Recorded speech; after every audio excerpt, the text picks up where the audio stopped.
Hello everyone and welcome back to my channel कक्षा 10वीं। तो आज मैं जैसा कि बोला था मैंने कि मैं ट्रिग्नोमेट्री से स्टार्ट करने वाला हूँ क्लास 10th की। तो आज मैं वही स्टार्ट करने वाला हूँ। तो ये पार्ट 1 होगी वीडियो की, बहुत सारे पार्ट्स में होगी वीडियो क्योंकि ट्रिग्नोमेट्री थोड़ा बड़ा चैप्टर है। तो थोड़ा सा फैमिलियर बनाने के लिए मैं चैप्टर से आपको एक फैक्ट बताता हूँ उसके लिए कि ट्रिग्नोमेट्री आप सब कुछ ना कुछ तो जानते ही होंगे कि ट्राइंगल्स में लगता है, और आप में से 90% लोग ये सोचते होंगे कि सिर्फ राइट एंगल ट्राइंगल्स पे लगता है, लेकिन ट्रिग्नोमेट्री और भी जगह पे लगता है और सारे ट्राइंगल्स पे भी लगता है जो हमें अभी नहीं पढ़ाया जाता। ठीक है, क्लास 10th में हमें सिर्फ राइट एंगल ट्राइंगल से ही डील करना है और कुछ उसके फंक्शन से। ठीक, अक्यूट एंगल और ऑब्ट्यूस ट्राइंगल से नहीं करना। तो एक चीज़ आप पहले सीखो कि ट्रिग्नोमेट्री की स्पेलिंग क्या होती है।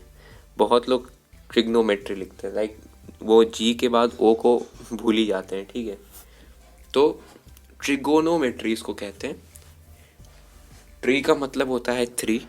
ठीक है, तो एक चीज़ बता दूं कि कुछ जो मतलब है वर्ड्स के, तो ट्री का मतलब हो गया 3, GON का मतलब हो गया साइड्स।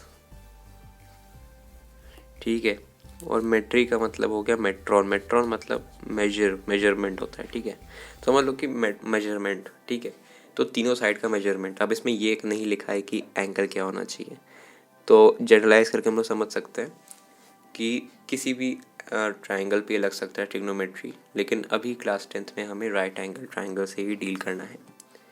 ठीक है, तो ये एक चीज़ तो क्लियर हो गई होगी आप लोगों को। अब जो है मैं बताता हूँ कि ट्रिग्नोमेट्री का मतलब तो आप लोगों को समझ में आ गया।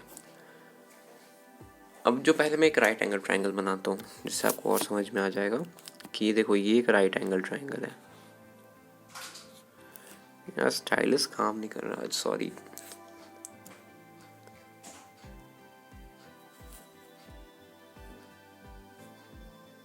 ठीक है, तो ये एक राइट एंगल ट्राइंगल है ABC। तो ये राइट एंगल ट्राइंगल B पे राइट एंगल्ड है। ठीक है, तो कुछ बेसिक टर्म समझ लो जो कि आपने पहले भी पढ़ा होगा। ये हाइपोटेन्यूज है।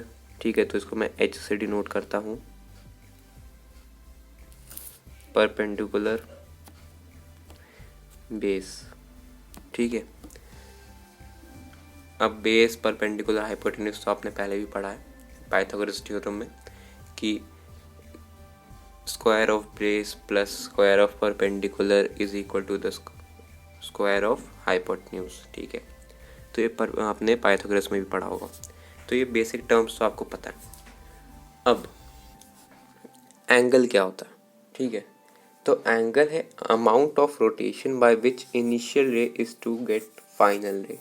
ठीक है, अब इस तास तो समझ नहीं पाओगे, तो एंगल तो आप सबको पता है कि ये एंगल होता है। ठीक है, ये एंगल हो गया या ये एंगल हो गया, तो ये एंगल्स होते हैं अलग अलग।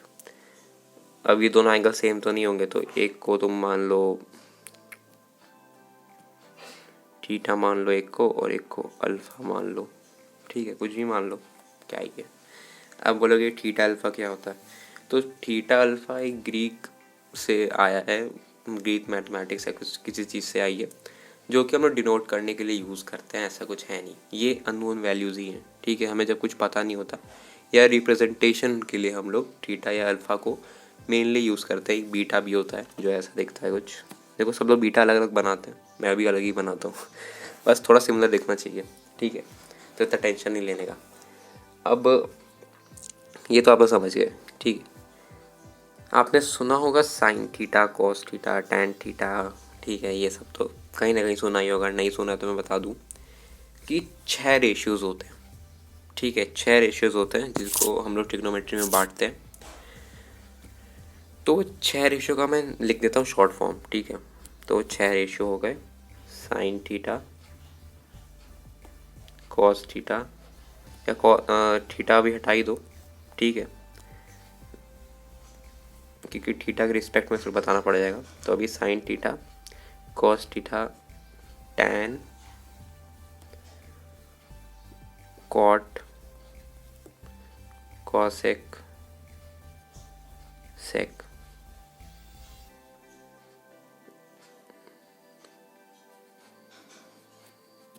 ठीक है। तो cosec sec, tan cos tan, sine cos tan cot cosec सेक।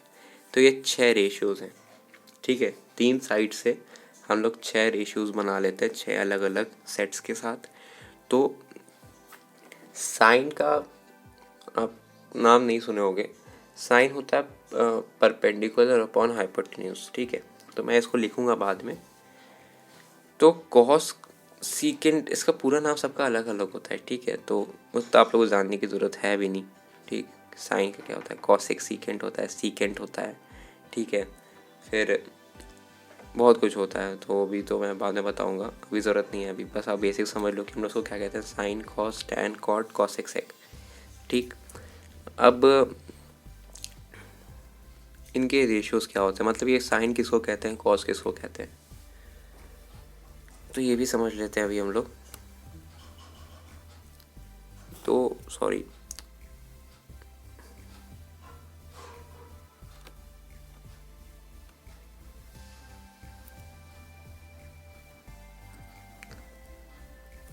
थोड़ा हैंग हो रहा है, सॉरी फॉर। तो जो साइन होता है, सॉरी सॉरी सॉरी, बहुत हैंग हो रहा है आज, ठीक है। तो साइन क्या होता है, कॉस क्या होता है, बता देता हूँ। साइन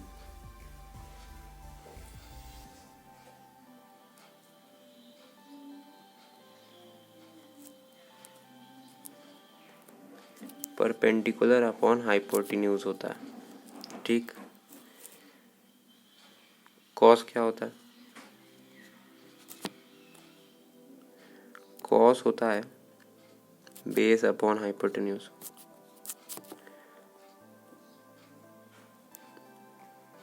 टैन क्या होता है, टैन होता है परपेंडिकुलर अपॉन बेस,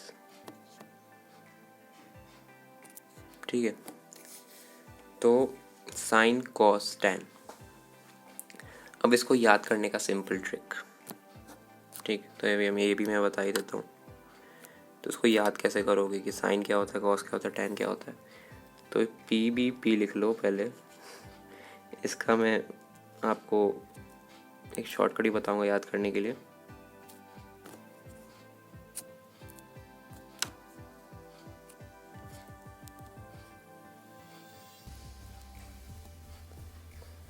ठीक, तो पी एच हो गया यहाँ पे साइन, बी एच हो गया कॉस, और पी बी हो गया टैन, ठीक है। तो ये टैन, ये साइन और ये कॉस, ठीक। अब आप इसको याद कैसे रखोगे, ये भी एक थोड़ा जटिल टास्क है। तो इसके लिए मेरे पास एक न्यूमोनिक है, जो बहुत सारे, अब उसमें से तुम्हें जो पसंद आई ये बताना और कमेंट ज़रूर करना, ठीक है, जो पसंद आएगा। तो पी बी पी मैंने फिर लिख देता हूँ, ठीक। तो साइन कॉस टैन तो को पता ही क्या होता है, ये मल्टीप्लिकेशन में ही जैसे निमोनिक है जो याद करने के लिए यूज़ होता है। तो इसके बहुत सारे हैं, तो पहला सुन लो, पाकिस्तान भूखा प्यासा, हिंदुस्तान हरा भरा, ठीक है। तो एक ये याद हो गया, ऊपर से नीचे जाएंगे हम लोग। तो पी से पाकिस्तान, बी से भूखा, पी से फिर प्यासा, एच से हिंदुस्तान, फिर अगेन एच से हरा और बी से भरा, ठीक। और फिर एक होता है पंडित भोले प्रसाद हर हर बोले, नहीं, पंडित बदरी प्रसाद हर हर बोले, ठीक है, ये भी एक होता है। और सबसे कातिलाना जो है वो किसी मेरे दोस्त ने इन्वेंट किया था, तो मुझे आज भी याद है वो, थोड़ा सा स्लैंग लैंग्वेज में, ठीक है। तो प्लीज़ ध्यान से सुनना, ध्यान से मत सुनना, थोड़ा सा कॉन्शियस होकर सुनना। ये है कि पापा बीड़ी पियोगे, हाँ हाँ बेटा, ठीक है। तो इससे भी याद कर सकते हो, ये याद रह जाता है, ठीक है। और कुछ याद रहना ही रहे, ये ज़रूर याद रह जाता है। तो मुझे तीनों याद है, जो 2 थे वो टीचर्स ने सिखाए थे, एक दोस्तों ने सिखाए थे, ठीक है। तो ऐसा ऐसा रहता है। अब तो मैं तरीके निकालो, पता नहीं कोई और कुछ नया कमेंट कर दे तो कमेंट करना कि कुछ और नया निमोनिक क्या बना पा रहे हो तुम लोग। तो मेरा तो ये था कि पापा बीड़ी पियोगे, हाँ हाँ बेटा, ऐसे ऐसे, ठीक है। तो हो गया साइन कॉस टैन। अब तुम लोग सोच रहे होगे कि ये 3 ही बताया आपने, 3 और कहाँ गए? तो साइन कॉस टैन के बाद क्या था? Cot cosec sec. तो कॉट जो होता है, ठीक है, वो कॉट जो होता है वो 1/tan होता है, ठीक, 1/tan का होता है कॉट।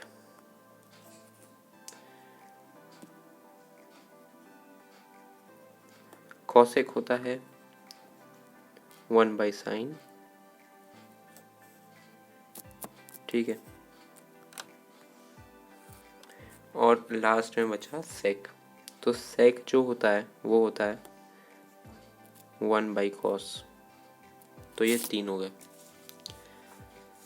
थोड़ा याद करना पड़ता है इसको, ठीक है। तो हाँ मैं बता देता हूँ, थोड़ा सा जूम आउट हो पा रहा है तो कर पाऊँगा, नहीं तो ऐसे ही पढ़ना पड़ेगा। तो हाँ, तीनों एक पिक्चर में आ गए, ठीक है। सॉरी, तीनों एक पिक्चर में आ गए, हाँ।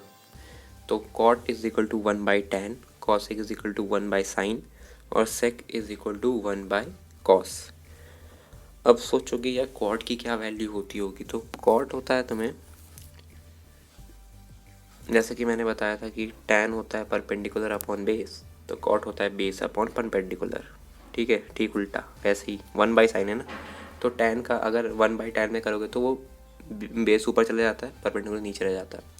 कॉसेक में h/p, ठीक है।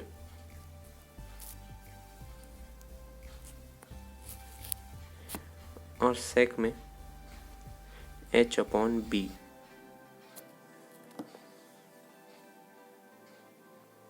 तो ये कुछ है, ठीक है। तो कॉट का 1/tan तो परपेंडिकुलर अपॉन बेस होता है tan, तो कॉट क्या हो जाएगा? बेस अपन परपेंडिकुलर। कॉसेक होता है 1/sin, तो इक्वल हो जाएगा वो हाइपोटेन्यूज अपॉन परपेंडिकुलर के।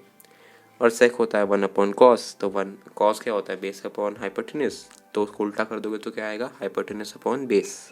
ये चीज़ है। तो मिलेंगे नेक्स्ट वीडियो में, तब तक के लिए थैंक यू।